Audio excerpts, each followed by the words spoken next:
In a major development with constant pressure from Tax Justice South Africa to stop the rampant illicit cigarette trade which is robbing our country of billions of rand, authorities have made a significant breakthrough. The High Court has granted the South African Revenue Service a preservation order against Gold Leaf Tobacco Corporation that allows SARS to freeze the assets of the company and its two directors, Simon Rudland and Ibrahim Ajamji. SARS will now seek to recover a reported 3 billion rand in unpaid taxes from the company, which is Zimbabwean-owned, but which has a factory and offices in Linbro Park, Johannesburg. The scale of Gold Leaf's plunder network is breathtaking. Their alleged crimes take in the smuggling of huge volumes of gold, as well as tobacco, an elaborate money laundering operation, the corruption of officials at a national bank, and the illegal siphoning of billions of rand to offshore havens in Dubai and Switzerland. The JSE-listed banking and financial services group SASFIN has revealed that 5 employees have been suspended amid allegations that they were corrupted by a Gold Leaf director and others to move or launder more than 3 billion rand in illicit cigarette cash before deleting records of the transactions. SASFIN CEO Michael Sassoon has described the alleged dealings as horrific. At the root of this industrial-scale larceny is the humble cigarette. When Tax Justice conducted its first undercover investigation in December 2020, its researchers were able to buy huge volumes of Gold Leaf cigarettes, among others, at a price that showed the correct taxes were not being paid. You know, worry for the police for the cigarette.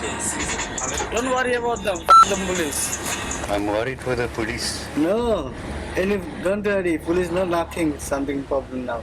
They say don't need to worry about SARS and whatnot. No, the people talking nonsense. At stores across the country, these brands were openly on offer at prices that were as little as 1/3 of the minimum legal tax rate. That is how rogue manufacturers are able to amass vast fortunes from the illicit cigarette trade. In short, tobacco companies are legally liable to pay excise, known in this case as sin tax, on every pack they produce. But rogue manufacturers make millions of cigarettes that they do not declare to SARS or smuggle them into South Africa across our porous borders. They flood the market with these so-called cheapies and keep that tax as well as any other proceeds for themselves. The minimum collectible tax on a pack of 20 cigarettes is currently 22 rand and 79 cents.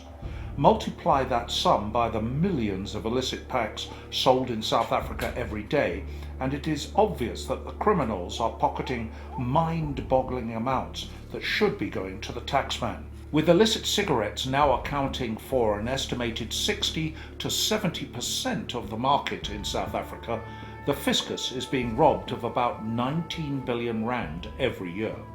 SARS action against Gold Leaf is therefore so significant, but this court action alone does not make the major clampdown that is needed. Gold Leaf Tobacco's assets at its South African plant here in Linbro Park, Johannesburg, may have been frozen by court action, but even nearby, its door on the highways, it's business as usual.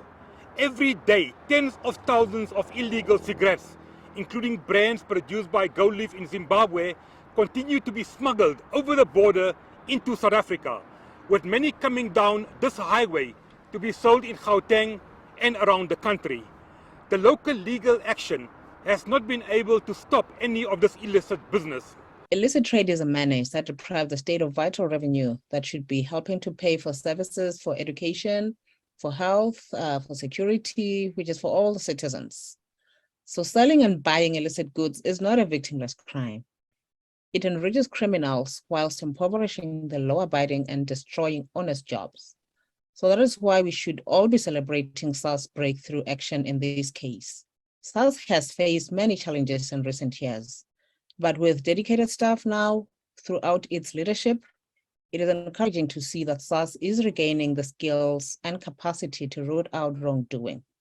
But it still has a long way to go, and there's much more work to do.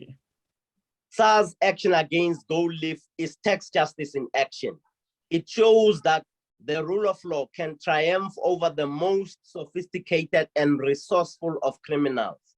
And it is a reminder that civil society mustn't stop demanding a safer and more secure future for all South Africans.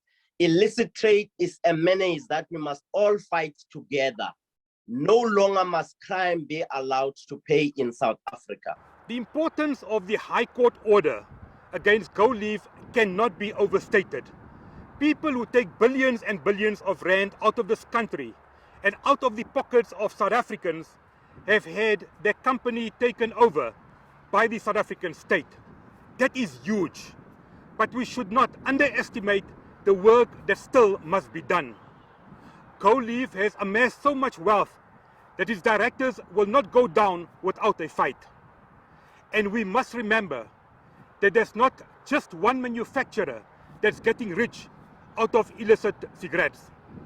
South Africa now has one of the biggest black markets in cigarettes in the world, and we all suffer as a result. We need even more action from authorities. We need stronger enforcement at our borders. We need SARS inspectors at every cigarette factory, and we need SARS to shut down any factories making brands that are sold at legally impossible prices.